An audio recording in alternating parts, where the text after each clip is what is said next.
Dear students, welcome to the first lecture of biology, class 7. In the today's lecture, we are going to study the first chapter. The name of the first chapter is Organization in Living Things. First of all, let us know what are the things we are going to study in this chapter. Number one is we will study what is organization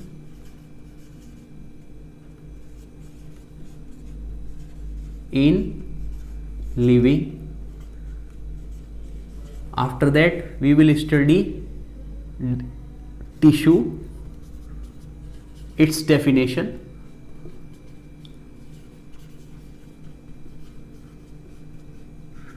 Then we will study plant tissue and animal tissue.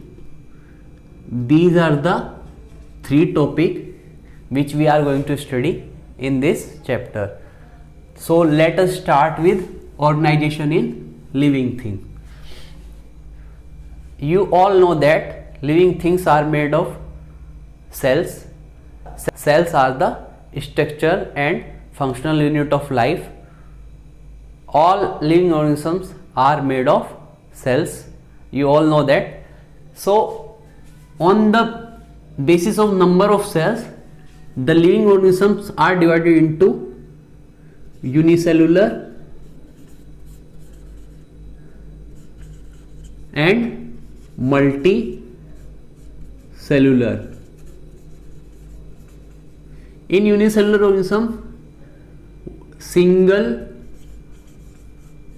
cell perform all the metabolic activities like respiration, digestion, excretion, etc.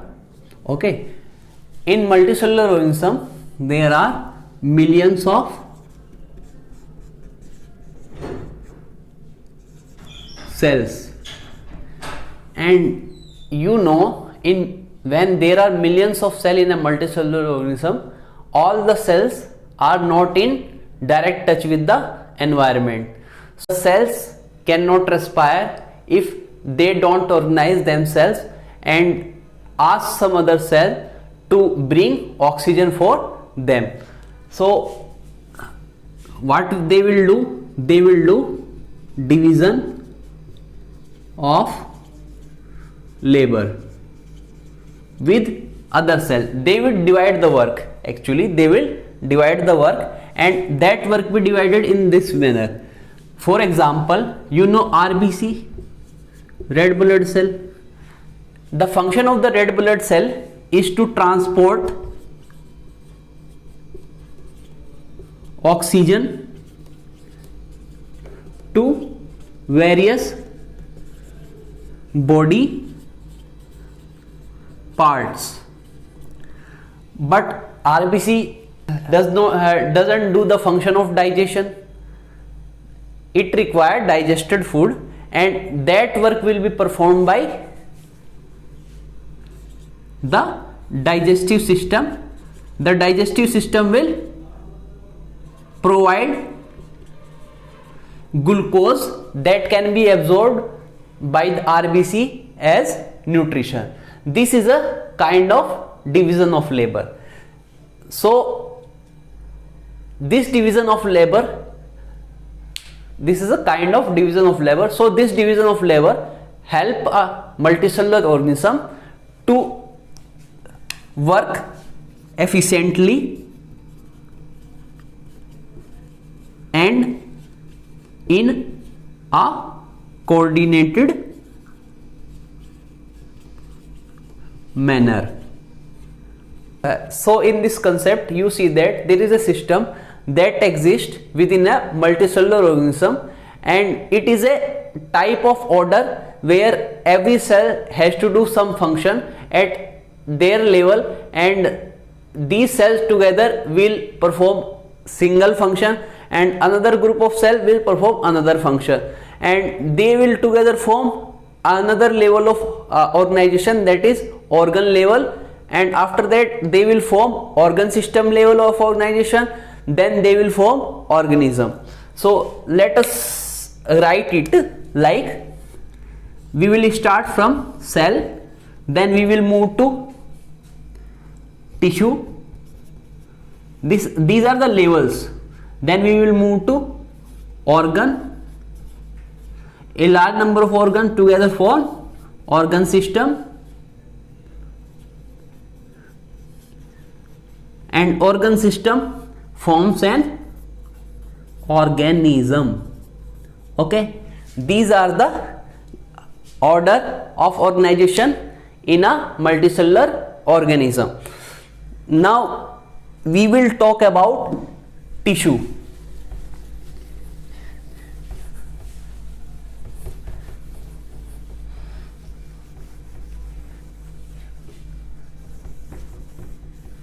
Second point is tissue. First of all, let us define tissue. Tissue is a group of cells that are similar in structure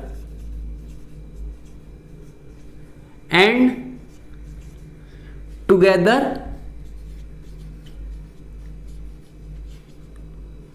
perform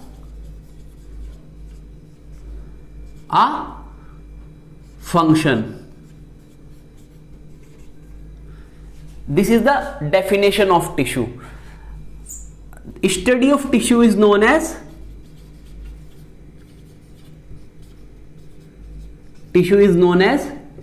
histology. The term tissue is coined by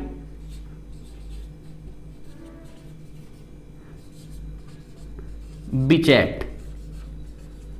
So plant tissue is divided into two categories based on the capability of the cells, whether they can actively divide or not. The first tissue name is meristematic tissue, and the name of the second tissue is permanent tissue. Meristematic tissue, based on the location of tissue in plant, is further subdivided into three parts. Number one is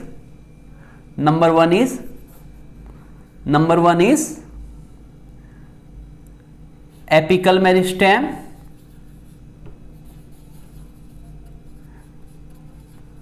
number two is lateral meristem,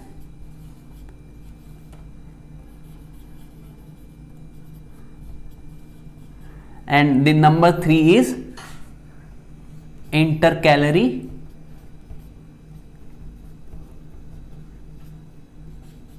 meristem. Now you see permanent tissue. Permanent tissue is subdivided into two categories on the basis of the types of cells present in a single tissue. It is simple permanent tissue and complex permanent tissue. Okay, in simple permanent tissue there are only one type of cell, and this is further subdivided into three parts: parenchyma, collenchyma, and sclerenchyma.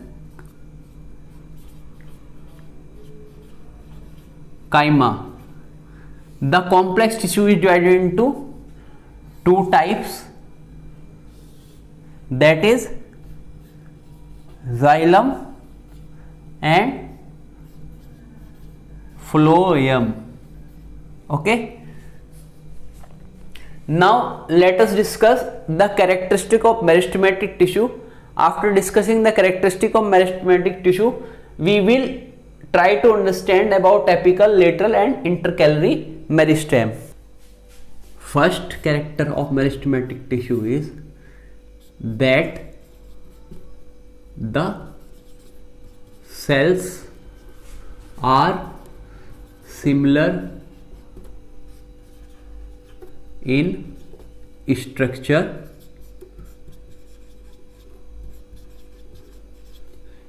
and cell possess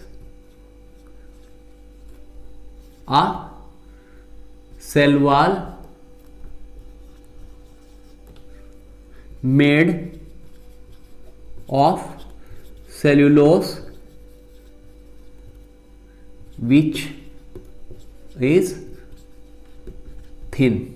Okay, second point, the shape of cell may be round, oval, polygonal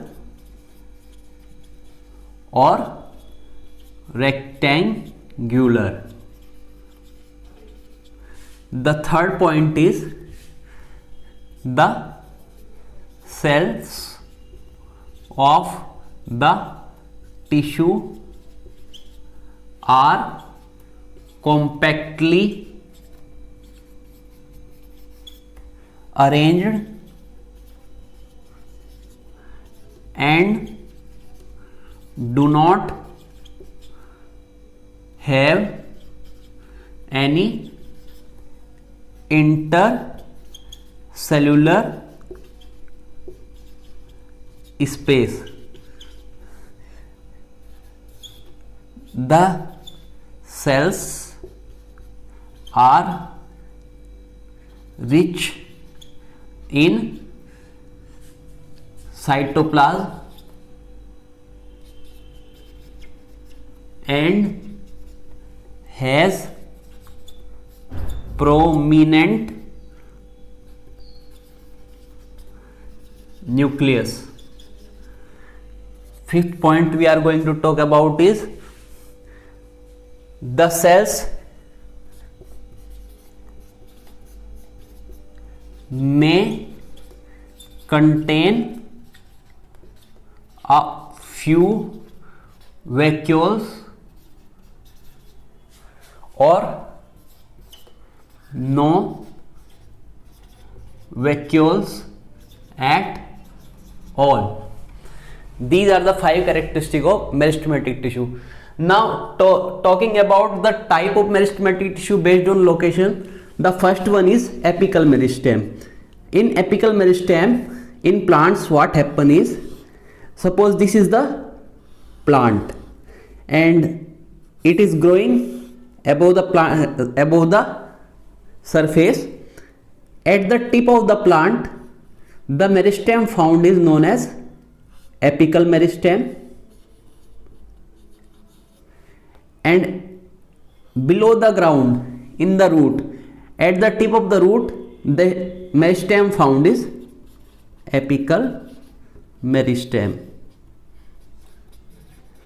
Now look at the lateral meristem. Lateral meristem is found in stem and branches. Just I am drawing a schematic diagram so that you can understand about lateral meristem. Suppose this is the transverse section of stem. This is epidermis and this is vascular bundle. Vascular bundle. Inside out and outside of the vascular bundle there are some tissue, and inside that tissue there is presence of cambium.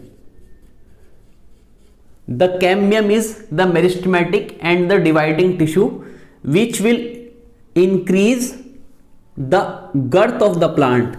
This girth will increase when the cells of the cambium divide. It means to say that as the plant matures, the thickness of the stem and branches increase, and that increment in the branches thickness is due to the activity of cambium.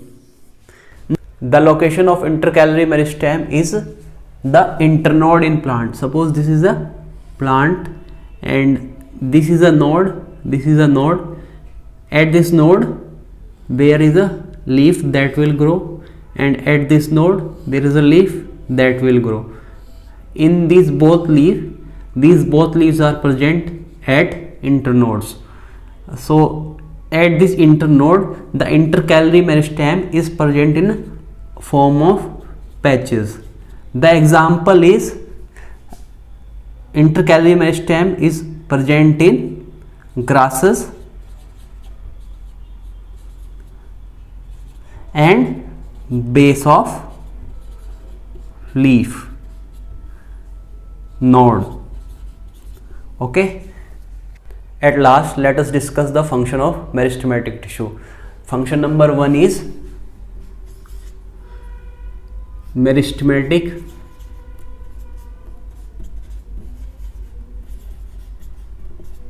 tissue act as a parent tissue which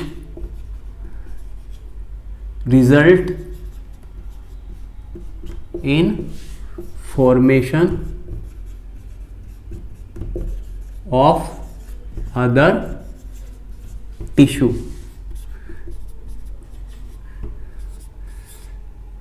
Cells of meristematic tissue divide and help in growth of plant. Third point is with the help of meristematic tissue, plant continue to grow its leaf, fruit, flower, etc. Number 4th is the place of injury. The place of injury are healed by the actively dividing cells of meristematic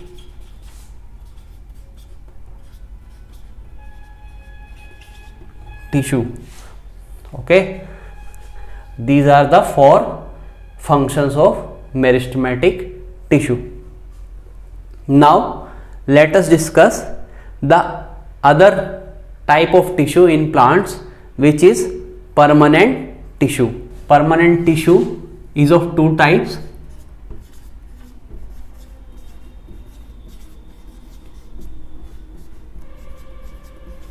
Tissue is of 2 types. Number 1 is simple, second is complex. This division is based on the type of cells present in a single tissue. Actually what happens here is, in simple tissue the tissue possesses only a one kind of cell, whereas in complex tissue the tissue possesses more than one kind of cell. So let's write about what are the tissues here. Parenchyma, collenchyma, and sclerenchyma.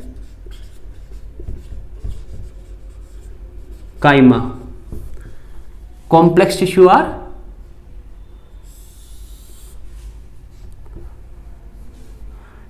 xylem and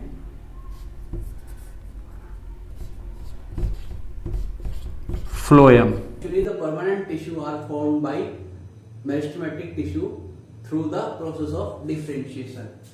That is, meristematic cell got converted to permanent tissue when cell differentiated. Okay, this is the knot. So now let's talk about parenchyma, the first simple permanent tissue.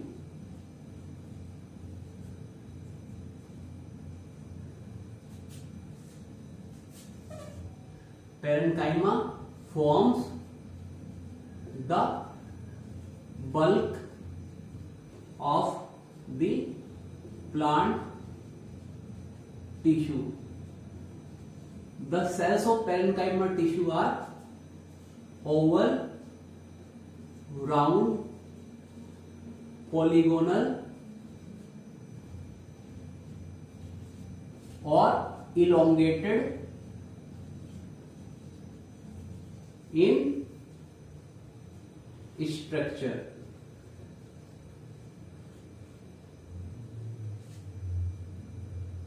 The cytoplasm in these cells is rich and encloses small nucleus. There are abundant vacuoles. With packaging, it serves the function of filling the spaces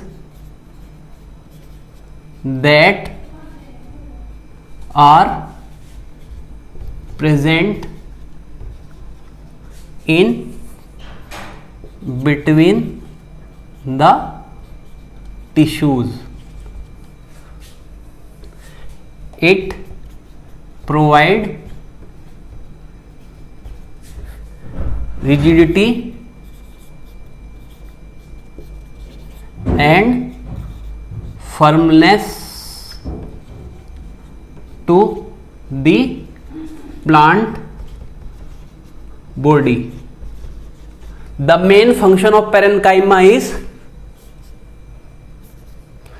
storage and assimilation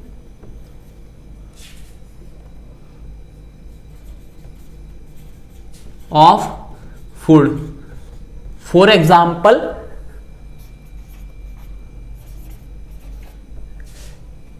amyloplast of potato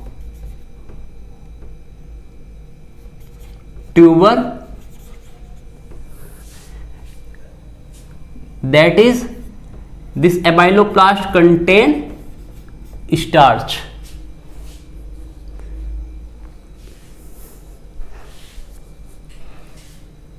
Simple permanent tissue which is collenchyma. Collenchyma is a mechanical tissue. It is present in the stem of young dicots where it provides mechanical support and elasticity to that plant. It also provides the tensile strength and flexibility to the organs in which it is present. what the function of collenchyma is, it allows the easy bending of various parts of plant like leaf and stem without actually breaking it. Here what happens is there is lot of winds that blow during the extreme weather, and in that extreme weather also the leaf doesn't break. It is because the collenchyma tissue is present inside the leaf structure, leaf base. Okay, when the cells of the collenchyma contain chloroplast, they manufacture sugar and starch. Permanent tissue is sclerenchyma. The word sclerenchyma is derived from Greek word sclerus, which means heart. The cells of the tissue are dead and devoid of protoplasm. It means that the cells are dead and do not have protoplasm. Protoplasm is what? Cytoplasm plus cell membrane. The cell wall are greatly thickened because of deposition of lignin. Lignin get deposited on the cell wall and the cell wall get thickened. The cell wall is also called lignified because of deposition of the lignin. Because of the lignification, the cell cavity or the lumen became absent. When the cell wall get lignified, the cell cavity become absent because of that deposition. So there is no lumen inside the sclerenchyma tissue cells. The cells of the tissue are closely packed without intercellular spaces. There is no intercellular space. Intercellular space means the space between the two cells is not present. The cells are fitted like tiles in a mosaic floor. Just see the diagram below in this screen. You will able to see the flooring in which small pieces of marble are fixed in a matrix. You can see that this is the mosaic pattern. In the similar manner, the cells you see above, these cells are present in the similar mosaic pattern form in the tissue of sclerenchyma. The function of the tissue is mechanical and protective. It gives strength, flexibility, rigidity and elasticity to the plant body so that plant can withstand the strains of the environment, the harsh conditions that are present in the environment. With the help of sclerenchyma tissue, the plant can withstand that because the sclerenchyma tissue is mechanical and protective in function. Location where it is found in the vascular bundle, roots, veins of the leaves, hard covering of the seeds and nuts. Okay, this is the sclerenchyma tissue. Complex permanent tissue. The tissue is called complex because it has more than one type of cells. The function of the complex tissue is conduction of water, mineral and nutrition inside the plant body. The complex tissue is of two types, xylem and phloem. The tissue is also known as vascular tissue as it constitutes the vascular bundle of the plant. So now starting with the xylem. Xylem has four types of cell inside it. The first cell is tracheids. The structure of the tracheids is these are elongated cells with tapering end. Tapering ends means the ends are pointed. You can look at the diagram of tracheids, the ends are pointed. The tracheids conduct water, but the conduction of water does not happen through perforation, but it happens from one cell to another cell through the pits that are present in the cell wall. Okay, now talking about the second type of cell that are present in xylem. The second type of cell are vessels. These are long tube-like structure formed by row of cell placed end to end. Transverse wall of the vessel dissolved completely or partially to form continuous water channels or pipe. It means, look at that diagram. In this diagram I have drawn two vessels to show you that the cells of vessels, the vessel cells have perforation on both sides and they will be placed one on another and will form a pipe or tube like structure through which the water will be conducted, and that perforations are the dissolved cell wall that are present inside the vessels. Okay, now talking about the third type of cells that are present in xylem is xylem parenchyma.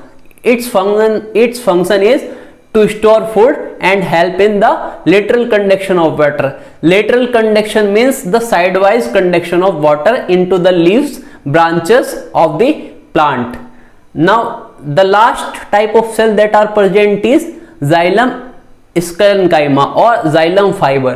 Except xylem parenchyma cells, all other tissue are dead in xylem.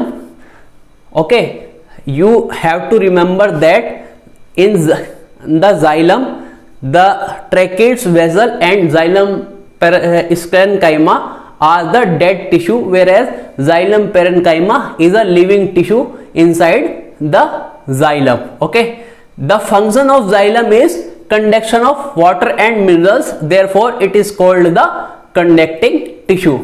Now we will talk about the another type of tissue, that is phloem. Phloem has also 4 types of cell, as it is also a complex tissue. Number 1 type of cell is sieve tube.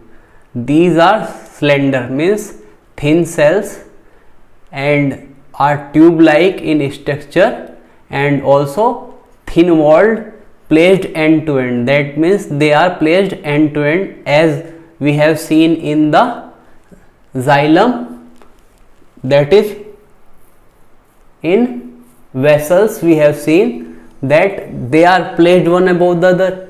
Here also the sieve elements are placed one above the other, so that they form a tube like structure. The function of sieve tube is that they transport food prepared in the leaves to the other part of the plant. Okay, second type of cells that are present in phloem is companion cells. These cells are associated with sieve tube. You can see the diagram of sieve element. Along with the sieve element, there are 2 cells I have drawn, both are with the nucleus, and these are the companion cells. These are closely associated with the sieve element and help the sieve element for the proper functioning. Okay, the third type of cells that are present is phloem parenchyma. The cells of phloem parenchyma are thin walled living cells of parenchyma phloem. The function of this phloem parenchyma is to store food and help in slow lateral conduction of the food. The fourth type of cell that are present in the phloem is phloem fibers. In phloem fiber, the phloem fiber are thick walled, elongated spindle shape. See the structure of that fiber drawn in the screen. There you can see it look like thick walled and dead with a narrow lumen. It provide the mechanical strength to the phloem. Okay, all the cells of the phloem are living except for phloem fibers. The function of this phloem is conduction of food from leaves to the storage organ, and from the storage organ to the other parts of the plant when the food is required, that is in the stress conditions. Okay, or when the requirement arises.